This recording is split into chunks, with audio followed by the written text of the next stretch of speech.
The Protectors of Phandalin, Chapter 4.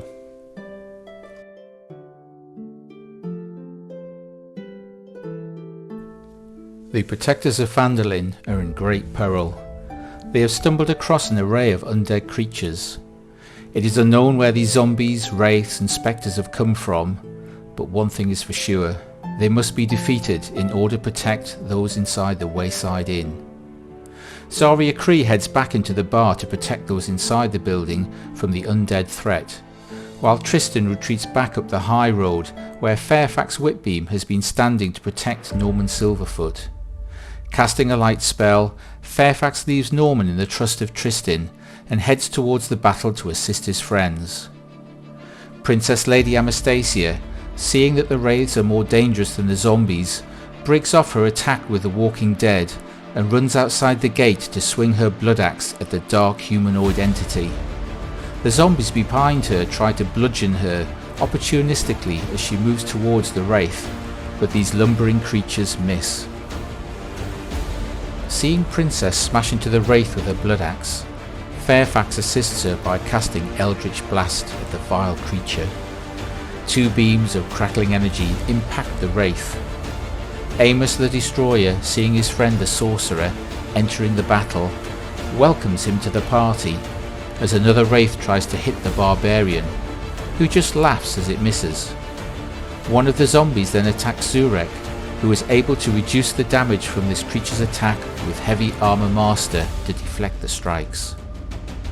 Turning to the wraith that just tried to hit him, Amos the Destroyer raises his great axe above his head and kills the creature. Its incorporeal form vanishes into the wind. The Barbarian then turns to the Spectre. A third blow from his great axe causes it to cry out in pain and rage. The Spectre then claws back at the Barbarian, trying to drain the life out of him, but his strong constitution saves him from this undead creature. The wraith outside the gates continues to try and attack Princess, while Zarya gets the people inside the Wayside Inn to start barricading the doors to keep the undead out. Zurek now attacks the wraith outside with Lightbringer. As the mace makes contact with its incorporeal form, it takes radiant damage from this magical weapon. While Zurek continues to press forward his attack on the wraith, another zombie hits the Goliath, but he just shrugs off this bludgeoning damage. He suggests that Princess uses her chain weapon to attack, but Amos looks back in bemusement as this sweeping attack would surely hit Zurek and Fairfax. Princess Lady Amastasia decides to continue attacking the wraith with her blood axe. Her next blow kills the creature as the misty shape deforms and then is gone. Only pink and black glitter from the magical weapon hangs in the air where there was once a wraith. She then turns to take a swing at the zombie attacking her from behind and puts it on the ground. But the undead creature slowly starts to get back up again, as they are not easy to kill. Fairfax Whitbeam, struggling to see through the cloud of pink and black glitter, moves round to a better position to cast Eldritch Blast again.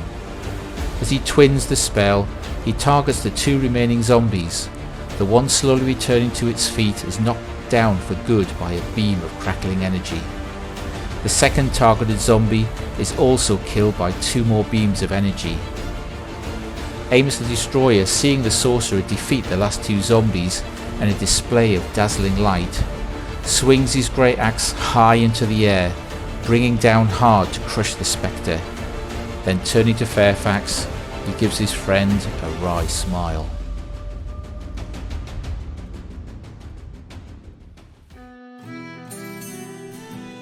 The people inside the Wayside Inn are pleased that the undead threat has been dealt with by the Protectors of Phandalin, although one of the women inside is not happy that everyone is using the window to climb in and out of the courtyard. Amos ignores her and goes to chat to Scylla, who caught his eye earlier in the bar. Although in his rush to battle the undead, he didn't realise she was standing up when he passed her, and this sweet looking girl is actually a halfling. Princess, feeling sorry for the woman concerned about her window, who appears to be the owner of the Wayside Inn, offers her 17 gold pieces to more than cover the damage. Marcia thanks Princess for a kind gesture and welcomes the party to the inn, and offers them all a free meal on the house, but not drinks, that would be extra. Fairfax asks Marcia how much a room for the night would cost, but she simply picks up her paperwork and informs the sorcerer that the staff will look after their needs, pointing at the barman. In gratitude for the party's services in defeating the undead threat, the barman, Bacchus, brings over a tray of drinks and offers these to the party on the house for their bravery. This is done discreetly, so as not to bring this to the attention of Marcia. Scylla gets out her harmonica and accompanies the bard who has started to sing again on the stage, as normality returns to the wayside inn. People chat about what has happened, but soon it is all forgotten as the evening goes on. Amos goes over to sit at the bar and challenges a burly man that is also sitting at the bar to an arm wrestle, with 5 gold pieces to the winner. This is followed by a string of excuses from the man as to why he can't wrestle a barbarian. They range from an injured left arm to the fact he is left-handed. Fairfax offers to heal the man's arm so the contest can proceed, to which the man squirms with yet more excuses. Amos slaps the man on the back and looks for another opponent, and to his surprise, Zurek steps forward to take the challenge. The Goliath prepares himself, but Amos is ready for the contest after his reckless rage earlier against the undead. Using his athletic ability, Amos wins easily. A small crowd is now gathered to watch the impromptu entertainment. Side bets are being placed, and Fairfax encourages them by shouting, "Double or nothing." After a brief struggle, the barbarian pushes the Goliath's arm down on the bar again using his strength, and Zurek tosses the gold pieces Amos has won onto the bar. Excitedly, Princess skips over to the bar, as she too wants a go at this impromptu arm wrestling contest after her recent win at the Stonehill Inn in Phandalin.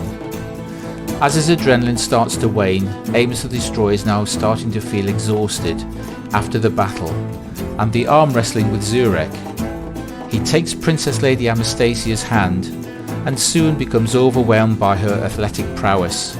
With his arm firmly held down on the bar by the female barbarian, he looks up at her with a wry smile and pushes the gold pieces stacked on the bar towards her. A good contest, he thought. Music and song return to the wayside inn after the arm wrestling, and a woman comes over to Princess to congratulate a fellow woman on her show of strength. She turns out to be the local blacksmith. It is difficult to tell her race as she appears to be of human and orc origin, but there is a hint of elf in there somewhere that Princess recognises. Princess turns to the barman and asks how much the rooms cost for the night. He whispers that the party can have a free bed in the dormitory. Just let yourself into the room and don't tell Marcia. Always looking for a bit of luxury, she says that will be great for most of the party, but Princess would like a private suite. He offers Zari and Princess a separate room at 2 gold pieces each. Scylla approaches Amos at the bar and comments that the barbarian seems to have endless amounts of energy, and asks if he's tried the local pork pies. The barbarian orders a tray of pork pies from Bacchus, and Princess tosses a gold coin from her winnings to pay for the food. After a short while, a big man comes out from the kitchen. He has curved dagger tattoos on his neck and shouts out as to who ordered so many of his pies. Amos waves his hand at the man, who says that you should not be fooled by these pies as they have got quite a kick to them. Fairfax, having a good constitution for this type of spicy food, takes one of the pork pies and eats one. It tastes amazing. Amos, seeing the sorcerer quickly consume one, grabs a couple of pies and eats both without a pause. Scylla and a few locals look at the barbarian in awe.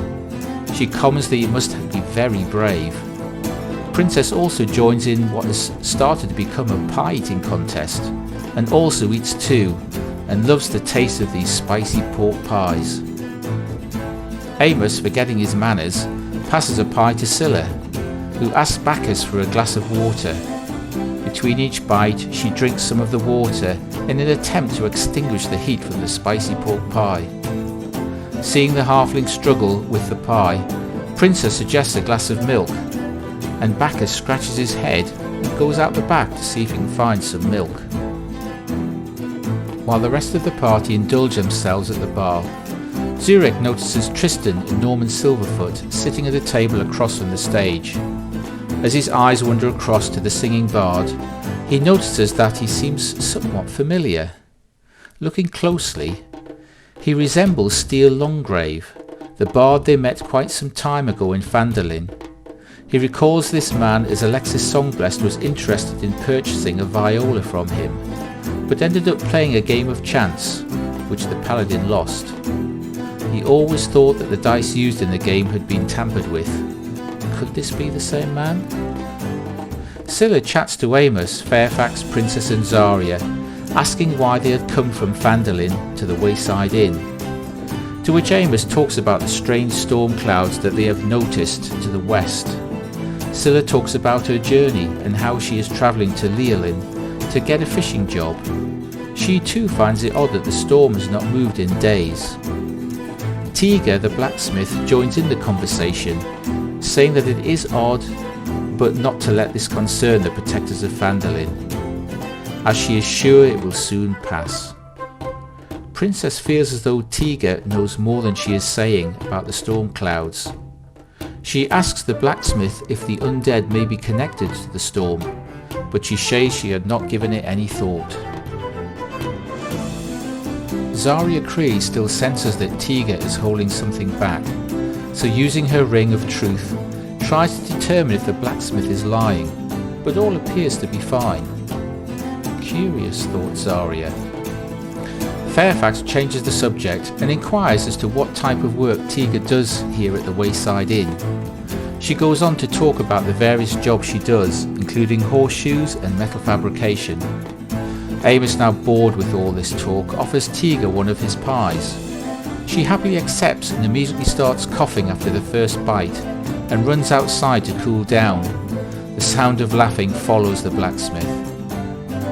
Returning to the main group, Zurek points out that the bard on the stage to Fairfax Whitbeam and asks if he remembers the game of high-low Alexis Songblessed played with Steele Longgrave in Phandalin.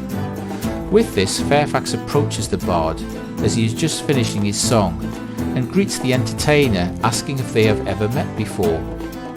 The bard in return bids the sorcerer good evening and starts singing his next song. Fairfax, not put off, asks the bard if he's ever been to Phandalin. The bard, in between the lyrics of the song, inquires as to why Fairfax would ask such a question. Fairfax goes on to say that he looks familiar, to which the bard replies that he just has one of those faces. What about a viola? Questions Fairfax, to which the bard comes straight to the point and asks Fairfax who he thinks he is. With this, Zurek interrupts and says Steele Longgrave. The bard quietly says that this was he, but he now goes by the name of Tarbin Tull. Sometimes travelling as a different person has its benefits. The conversation is not going unnoticed by Princess Lady Anastasia, who goes over and asks as to what benefits these might be.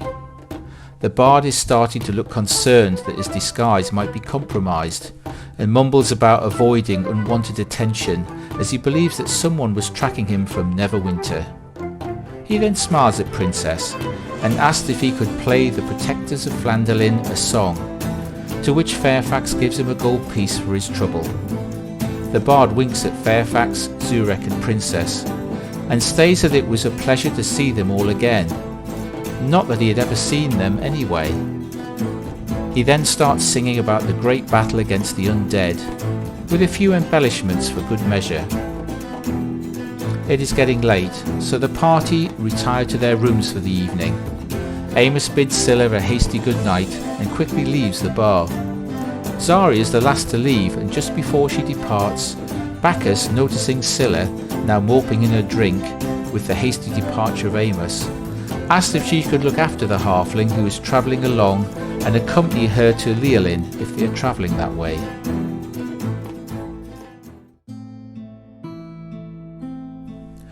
After a long rest, the party return to the bar for breakfast and meet up with Norman Silverfoot and Scylla, who sits next to Amos, who now starts to look uncomfortable. The uncomfortable silence is broken by a familiar greeting in the form of "Howdy, you all," as Don John Raskin walks into the Wayside Inn. He greets the protectors of Phandalin and apologises that he wasn't around to help fight the undead last night, as he was checking everything was locked up tight.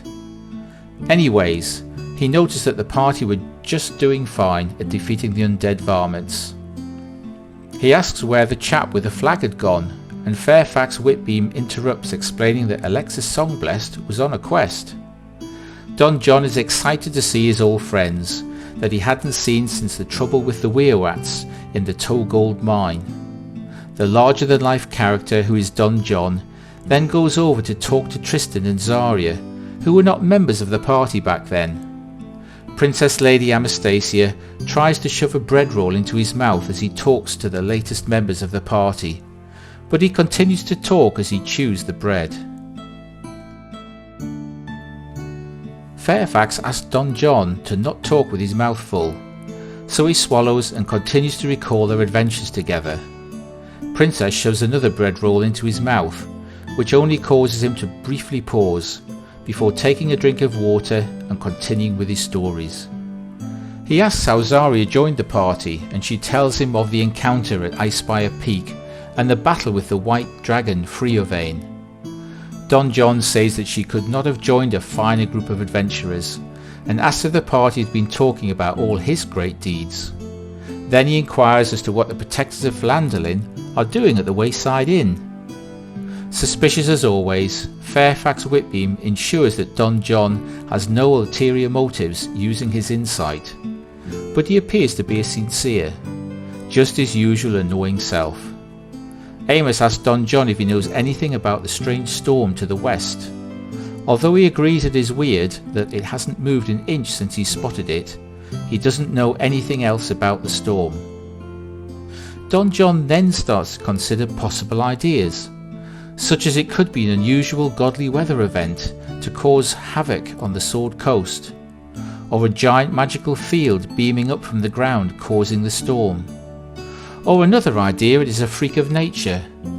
His list of ideas is endless, and all equally unbelievable. Princess Lady Anastasia gives Bacchus 5 gold pieces, and although it is breakfast, she feels that a beer is in order if she has to continue to listen to Don John and his outlandish ideas about the storm. Eventually Zurich manages to get a word in and asks Don John what he's been doing at the Wayside Inn, and he explains he is heading back to Llewellyn to set up trade relationships, or he might go back to Neverwinter to negotiate a deal or two, or he may even visit the Togold mine and check on progress. Scylla chimes in that she is going to Llewellyn to get a job as a fisher. Don John considers this, then decides that he is now off to Yartar, which is east along the Tribor Trail. He would have escorted the beautiful Scylla to Llewellyn, but his journey will be taking him elsewhere. Although he has to leave soon, he sits back to finish his breakfast and starts to bend the ear of some poor commoner who had been sitting quietly in the corner of the room. Amos the Destroyer now notices that one of their party is missing. He turns to Norman Silverfoot and asks if he's seen Tristan, who looked after him during the battle with the undead.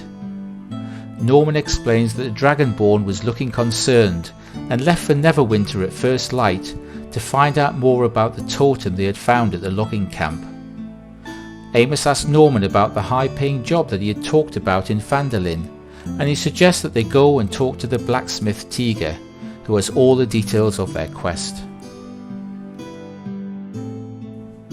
Princess has been drinking heavily while Don John decided to ramble on about what caused the strange storm. A bit unsteady on her feet, she accompanies the party to see Tiga. Norman heads to the blacksmith's, which is located off the courtyard in the Wayside Inn.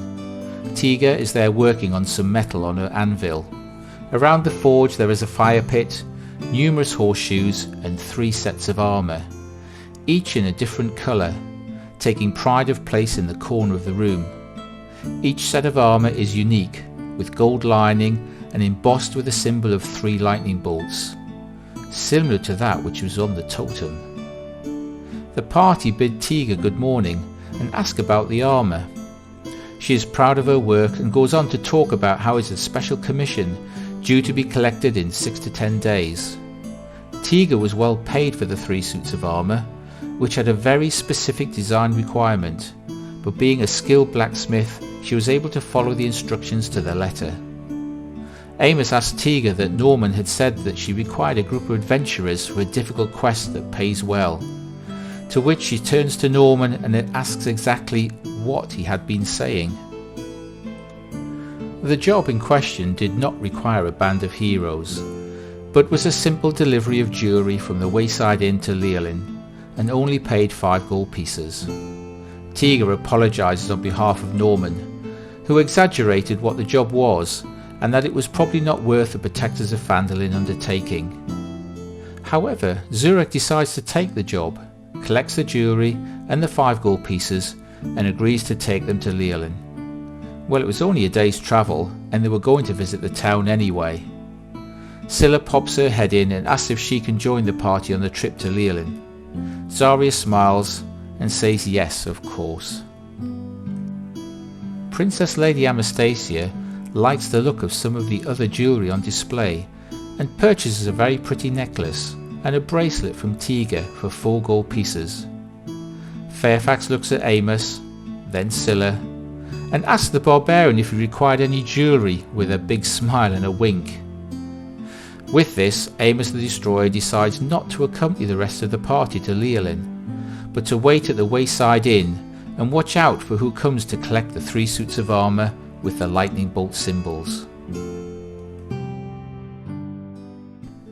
As Fairfax Whitbeam, Zurek, Princess Lady Amastasia and Zarya Cree depart the Wayside Inn, accompanied by Norman Silverfoot and Scylla, they meet the bard in the courtyard, who greets them all and says he will be singing songs about the brave deeds of the Protectors of Phandalin. With Tristan heading north to Neverwinter, and the rest of the party heading south to Leolin, Amos the Destroyer wonders if there is a connection between the totem found at the logging camp and those coming to collect the 3 suits of armour and the strange storms to the west.